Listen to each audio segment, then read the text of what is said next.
right, I think I'm live. Hey guys, how are you doing today? It's Sunday, and I wanted to do this live stream before I head out to the gym. So basically, I wanted to do a Q&A session for anyone who is an indie game engine developer and has any questions on how to start developing your game engine. So if you're if you are an indie game engine developer, feel free to ask any questions. I'm here to help you, and if I do not know the answer, I can ask someone on my Discord channel that can probably help you. So my plan is basically just to answer some questions that I got on Quora, and just share with you my thoughts. And these answers are just my opinions, all right? This is just from my own experience. So I know that they are probably not the correct answer, but it's coming from my own experience. So, you probably find some value in them. So let me go to my main monitor here, and I'm going to show you my Quora page, and this is and these are basically the questions that I've been getting on Quora. I already answered them, but I want to share them with you live in case you have more questions, in case you want to discuss them further. So the first one questions that I got was this one. What has been your favorite part of developing a game engine? And this was asked by Jesse. Thank you, Jesse, for the question. This is actually a very interesting question. So what was my favorite part of developing a game engine? So when I was in college, I loved physics and calculus. And I did really good in those classes, right? I actually got an A in both of those classes. After that, I got a bunch of B's and C's. But because I loved physics that much, when it came time to develop the physics engine and the collision detection system, I was very excited. I was very happy because it was something that I was very passionate about. So that time of developing the physics engine and the collision detection system was an amazing time for me. I had an amazing time. However, that was also the toughest time because it really challenged me. It really put me up, to the test to know if I really wanted to develop a game engine or not. And it was even more personal than that, because for most of my teenage years and after college even, I was that type of person that had a lot of ideas. I would start them, but I would never finish them. And over time, I started hating that about myself. I was becoming a quitter, right? So like whenever something got tough, I would basically just quit without, keep trying. So that was something that was bothering me a lot personally, because deep inside of me, I knew I wasn't that type of person. I knew I wasn't a quitter. But circumstances in life made me soft, right? And when something wasn't working, I would easily quit. And when the time came to develop my game engine, and to develop the collision detection system, that was the test, the challenge that I needed to finally face my demons, right? And finally put an end to that behavior. And I'm not gonna lie to you, I wanted to quit every single day of the development. I would wake up without any desire to work on this. I just wanted to like throw the towel. But I couldn't live with myself if I did that anymore, right? I had to do this. I had to do this. So I pushed myself until I was finally able to complete the game engine, until I finally was able to complete the collision detection system and the physics engine. So the day that everything worked, you can imagine how happy I was. But it was not just happiness because I had completed something. It was that type of happiness, that internal happiness that, finally proves to yourself that, I wasn't the person that I had become, right? I knew who I was deep inside of me, and I needed that challenge. And finally, I was able to, to do something about it. And finally, I proved to myself that, you know what, you are that person, that you always knew you were. You're not a quitter, right? Like you don't quit. You can keep on going and achieve your goals. So, to answer your question, this was so like my favorite part of developing a game engine was the collision detection system and the physics engine, but not because of the complexity and the technical stuff, which I love. It was more than that. It was the challenge that it gave me to prove to myself who I really was. So thank you, Jesse, for this question, because I really loved it actually. So that's one of those. Now let me go back to the second one. Yes, the second question that I got is, does game engine development easily transfer over to game development? In my opinion, yes, it does. However, I do not think that the knowledge that you gain as a game engine developer will make you a better game developer. Simply because, in my opinion, okay, I believe that game developers, they require a special kind of skill, right? For example, they need to make sure that your game is interesting. They need to develop an interesting, engaging game. And that is something that I do not think working on a game engine will teach you at all. However, what it will teach you is that it will help you troubleshoot someone else's game engine and find, the issues, the cause, and fix those issues without relying on anyone, without relying on anyone else to fix them, right? So, in my opinion, it will make you, I actually provided an example here. Being a game engine developer can make you a better racing car mechanic, but not necessarily a better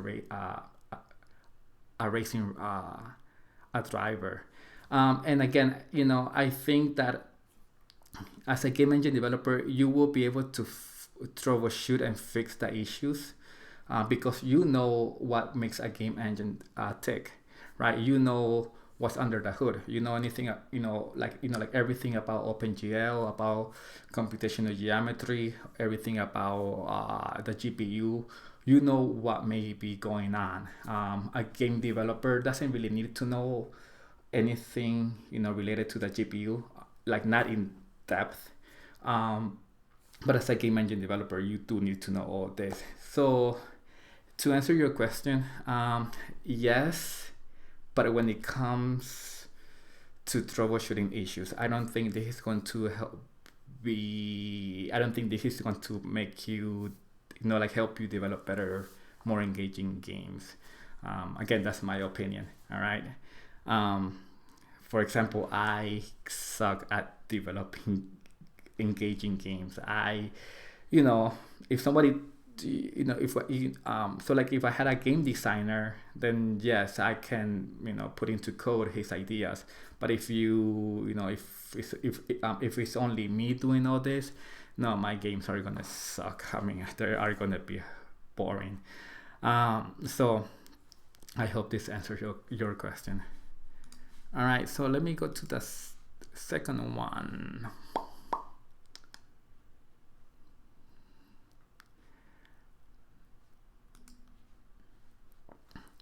As an experienced programmer, what is a good learning path, topics, and resources to be able to write a game engine? All right, so I've answered similar type of questions like this before, but I want to kind of expand a little bit more on this by providing you the links to the books and to the articles that help me develop a game engine. So if you ever go to this, so if you ever read this answer, make sure to click on the links, because I provided you the books that you should be reading. All right, but the path that you should take to develop a game engine is the following. Number one, you need to go back and learn linear algebra. If you didn't take that in college, you will have to learn everything about vectors and matrices, especially about space transformations, dot product, and cross product. And believe it or not, I do not know why, but that dot product is a very useful operation, and I use it a lot because it's simple to understand, but it's very useful and very powerful. It's incredible. I cannot even explain to you how many times I use it. So make sure to learn everything about vectors and matrices, and most importantly about space transformations. You need to learn about that. So the book that I recommend you to get is this book called 3D Math Primer book. Let me open up the link so you can see it in Amazon. It's this book right here. It's a really good book, but more than that, the thing that I like about this book is that aside from teaching you everything about linear algebra, it also provides the code that you can use as a reference to develop your own math engine. So I recommend you to get this book. That's that one. Now, once you know linear algebra, if you do not know any language, any programming language, then this is the time for you to do so. And the one that I recommend if you want to develop a game engine is C++. Now, this is me, all right? I know other game engine developers, they prefer to use C, but in my opinion, C++ would be a good language. And at this point, what you need to keep this in mind is that you do not need to become an expert, but you do need to learn the basics, all right?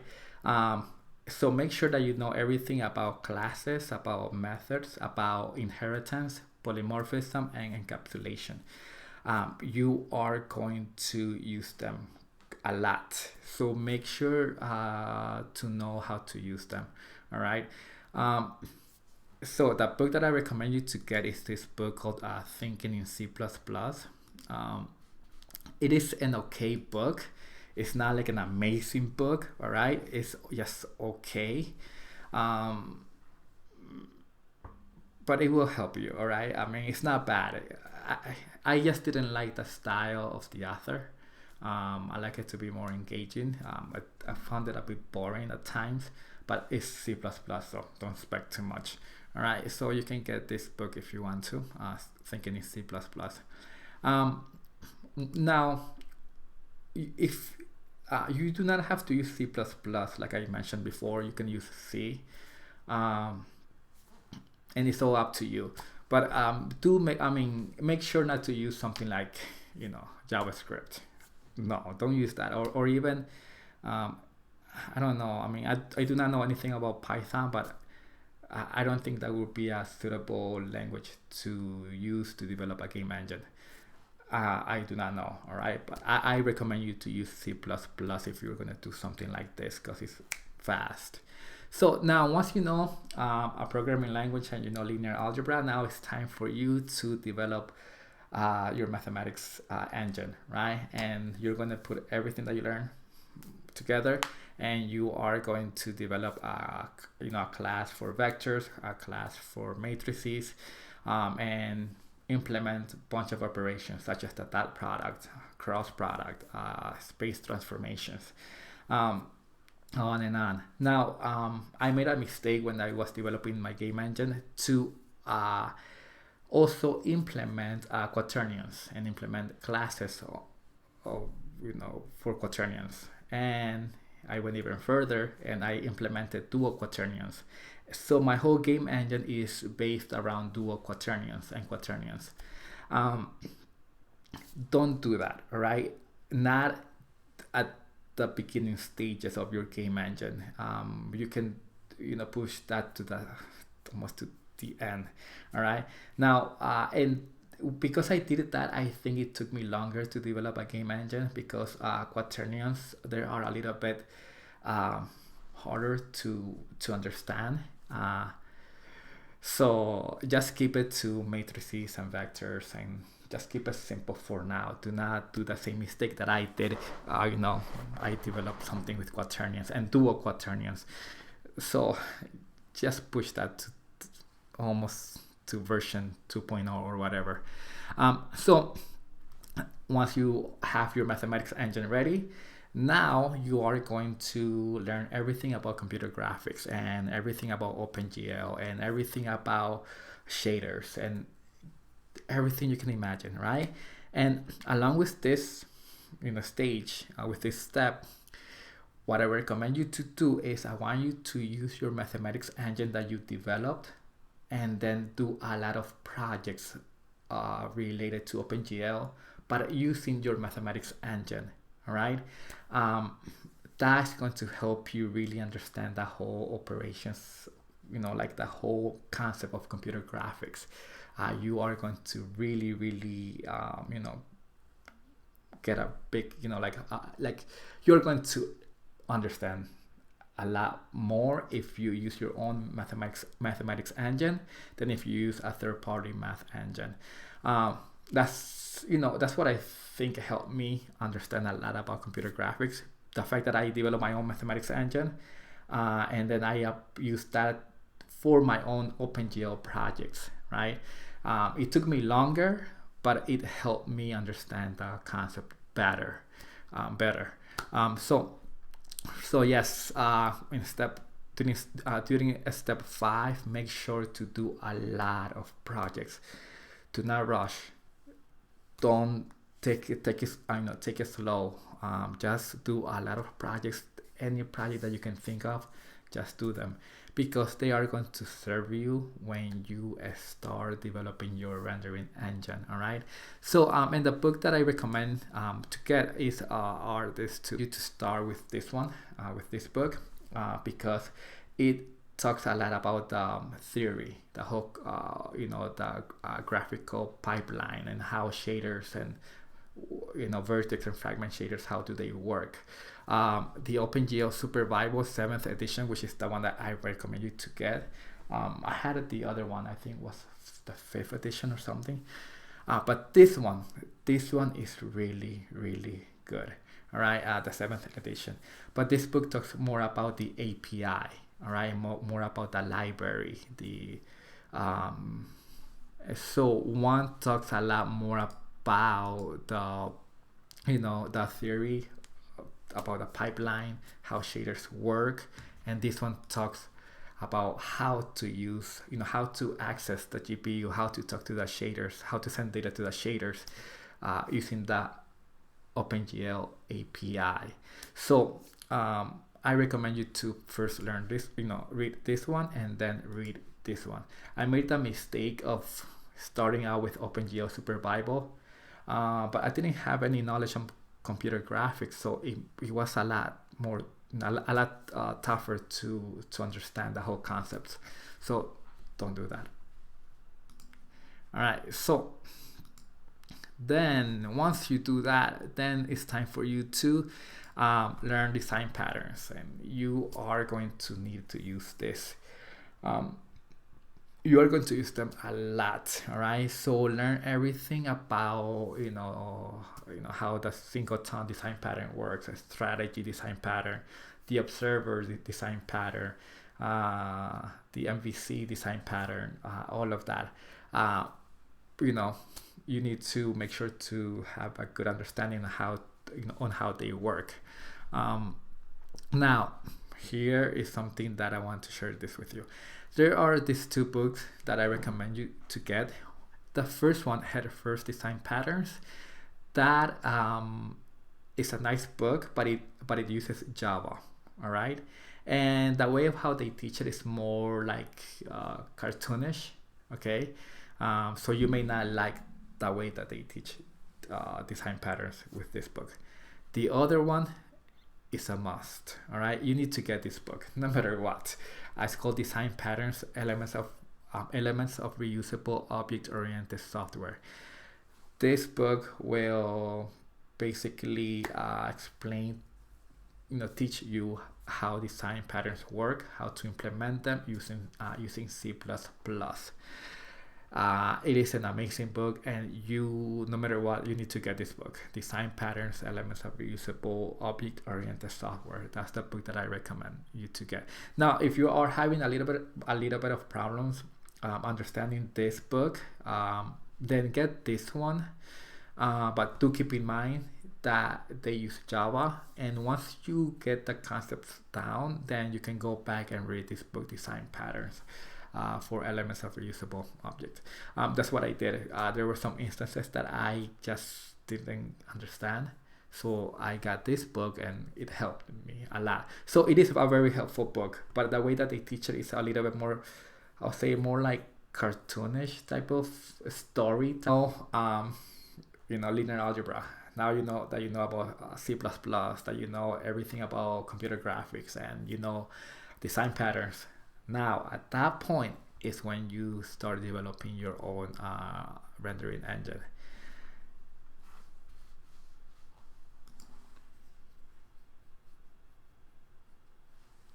Give me 1 second.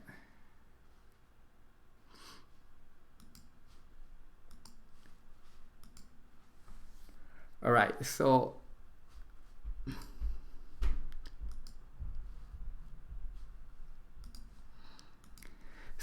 at that point is when you start developing your own rendering engine. All right. Now this is gonna be that stage is gonna be a lot of fun because you are gonna put everything that you know together, right? That you are going to be working on, because you actually get to see on screen, your work. So that's the fun part. Then after you have your rendering engine, then guess what? Then you need to prepare yourself to work to develop your physics engine. All right. So specifically go and review the Newton's law of motions, and a great book that I recommend you to get is this one. Physics for Game Developers. So let me open this one up. This book will basically give you all of the equations that you are going to need to do. So get this book. Hey Harlex, how are you? And then I'm talking about basically I'm answering these questions. What is a good a learning path to be able to write a game engine. So basically I'm just going over the steps to develop one. So once you have reviewed Newton's law of motions, make sure to get this book as I mentioned, Physics for Game Developers. And the second one that I recommend you to get is this one, Game Physics Engine Development: How to Build a Robust Commercial Grade Physics Engine. So do get those two books. They are really helpful.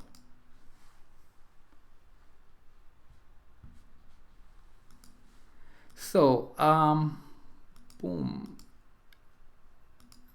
Now let me see. Okay, so now as you will also want to implement a collision detection system for your game engine.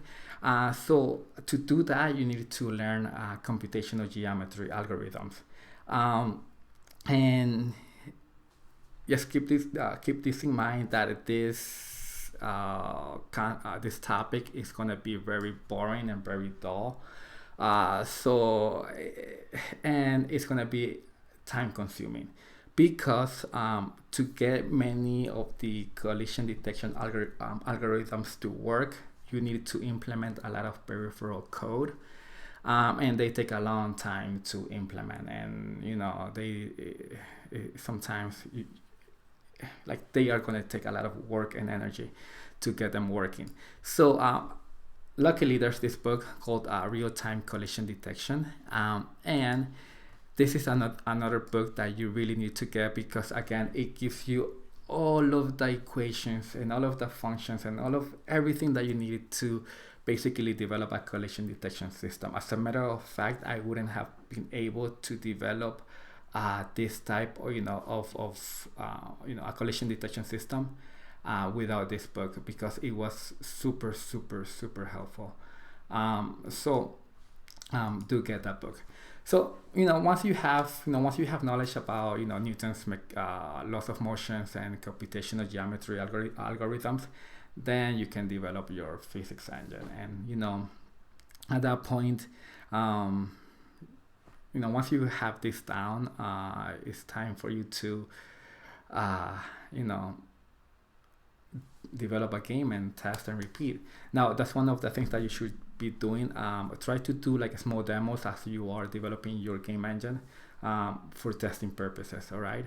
And also do keep in mind that developing a physics engine is going to take you a long time. It took me about a year or so to develop a physics engine. Again, it's because mainly it's because of the collision detection system. That's the system that is going to take a lot of work. So keep that in mind. All right. So yes, so that's what I recommend you to do. Now the next one is, let me see the other question.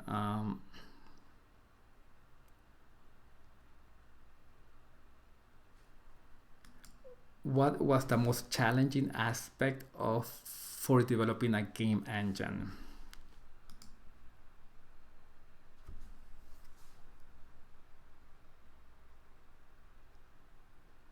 Hey Harlex, so I have tried using most of the physics engine books, but I find it hard to build an independent physics engine. I find it easier to embed all physics simulation in the game. So, which books have you used? Do you know the titles?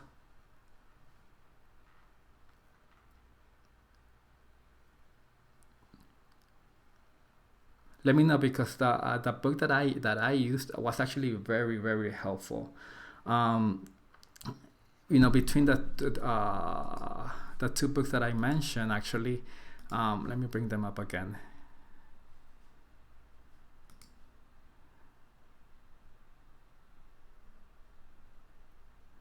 So if you ask me which of these two books was the most helpful to me, I would say this one was most very helpful.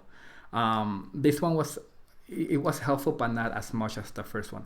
Once I got this book, once I bought it, then I was actually able to implement the physics engine, because it gave because it gave me most of the tools and the functions and equations that I needed to use to develop it. So if you know the title of the book, then I may help you. Okay, so let me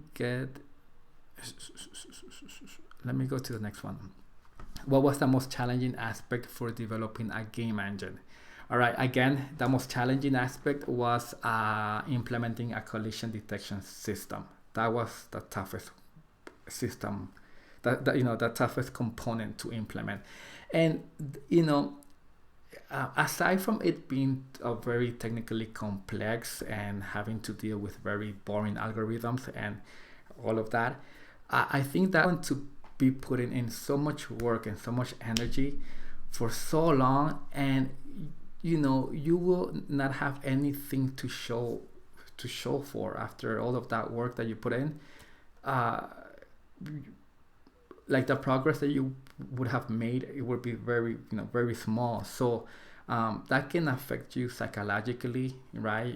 You know, you are working so hard, and then the output, what you see, the progress is so small, right? So it's going to feel like if you're working to no end with nothing in return.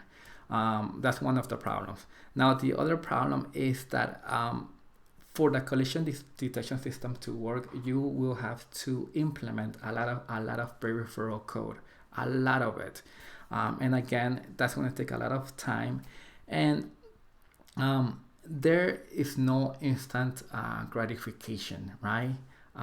You don't get to see the results right away. You have to wait for a long time.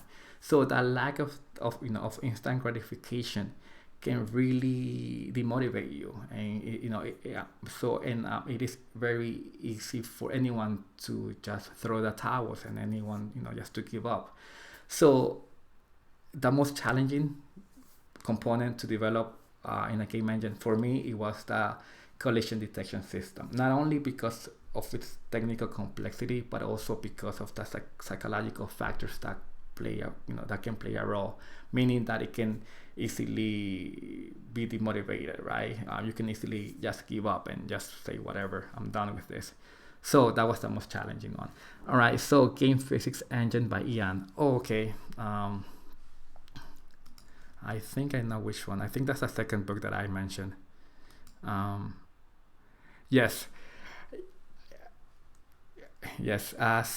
I again, if you are having problems with implementing your own physics engine with this book, I also had a similar issue with this book. It is good, but the moment that I got the other book, the moment that I ordered this book, that's when I was actually able to implement something, a physics engine, because it gives you everything that you need, all of the, equations, again, the functions, and what really matters. In my opinion, if I had to somehow describe these two books, I would say that this one talks more about the architecture somewhat, but this one talks about the actual functions that you need to use, and the actual equations that are going to, that you are going to implement. So if you are having problems implementing your own physics engine, I know how you feel, because when I was using this book, that's how I felt. I was a little bit lost. But the moment that I got this book, everything, collected, I was able to develop it. So how much is this book? $30. Yeah. It's a very good book, so sure, get it. Does that help, Harlex?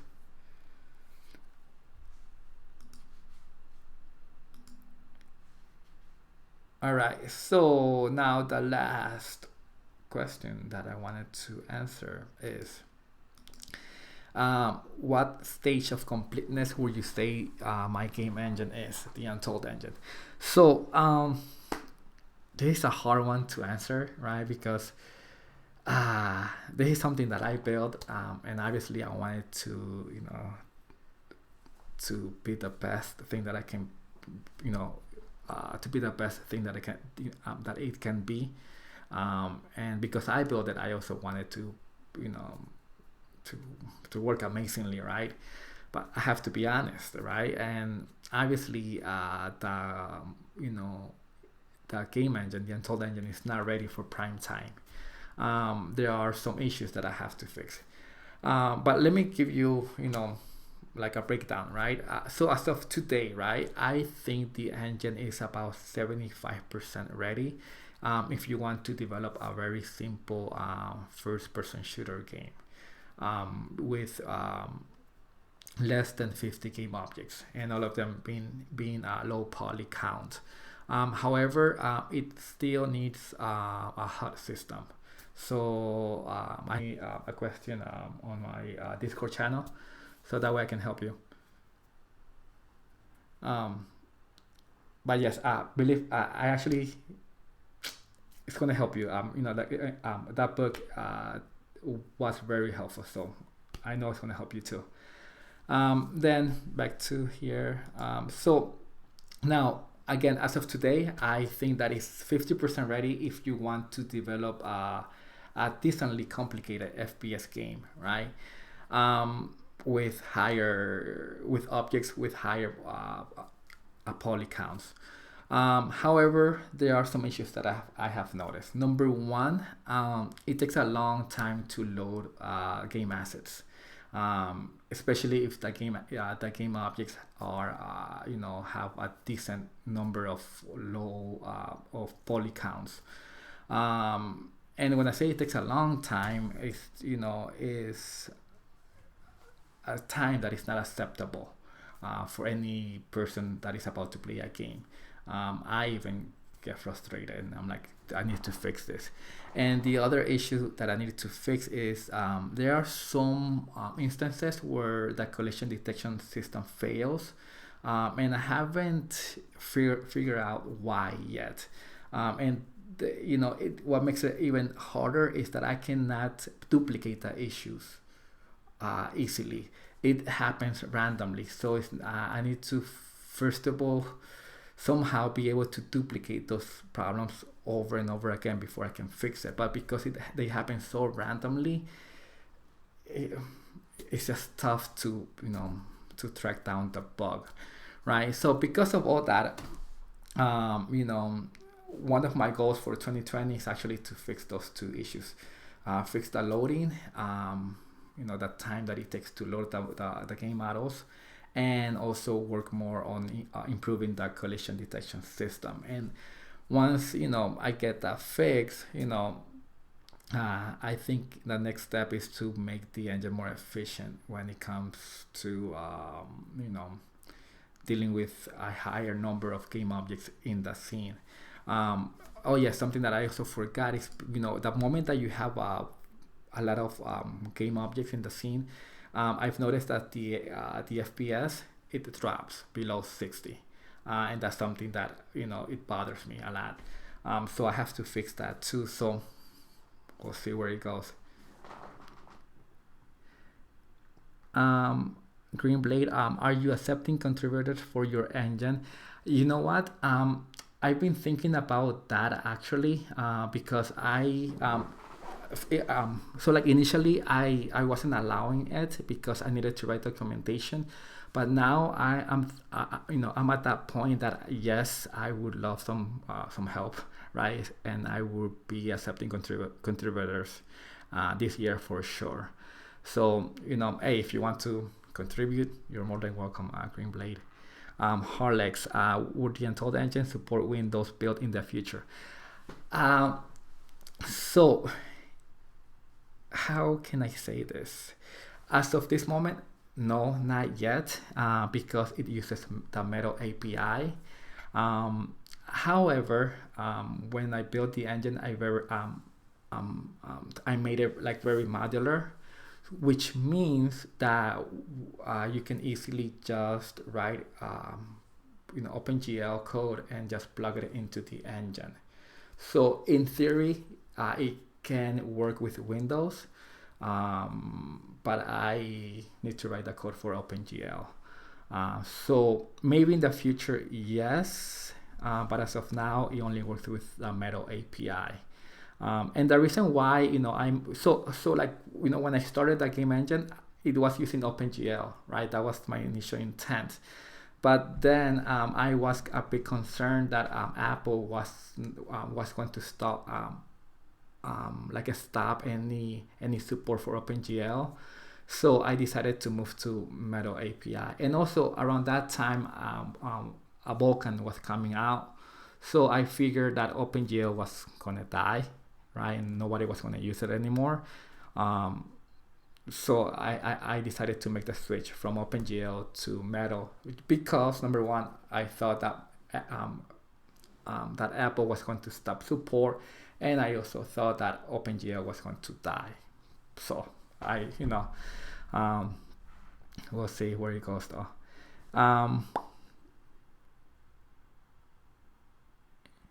Yes, Greenblade, as Harlex says, the Untold engine is open source. You can contribute it, whenever you want. And I think actually, so I've been so many people have been asking me if the Untold engine can support Windows. So I think that would be a good. Yes, definitely a Green Blade. If you that would be actually something cool, right? If you want to contribute, by implementing the OpenGL code, or also Vulkan. Yeah, um, so I love Mac, so like like I love Apple a lot, right? And make a business out of it, right? It was not to license the engine or anything like that. But that was not even in my mind. My intent was more personal, a personal accomplishment. So since I had a Mac, I'm like, you know, F this. I'm just going to develop it on my Mac. But I never thought of, I never had any plans of using it on Windows. But now that the engine is, is a lot more stable than when I started, then writing OpenGL code can actually be very useful for other people. And I do have the OpenGL code somewhere, because at one point I basically removed it and I just plugged the Metal API in it. So if you want to contribute and you want to have a more technical discussion, I can actually help you with that. Again, the whole engine is very modular, so you can easily just move pieces around. Just plug in the whole component of the OpenGL into the engine and it should work properly. So yeah, that would be actually very cool if the engine is supported, supports Metal, Vulkan, and OpenGL in the future. So, all right, guys. I think I'm gonna stop the live stream right now.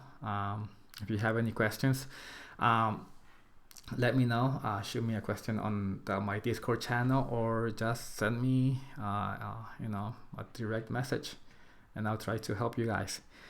All right, guys. Thank you so much, and I'll see you next time.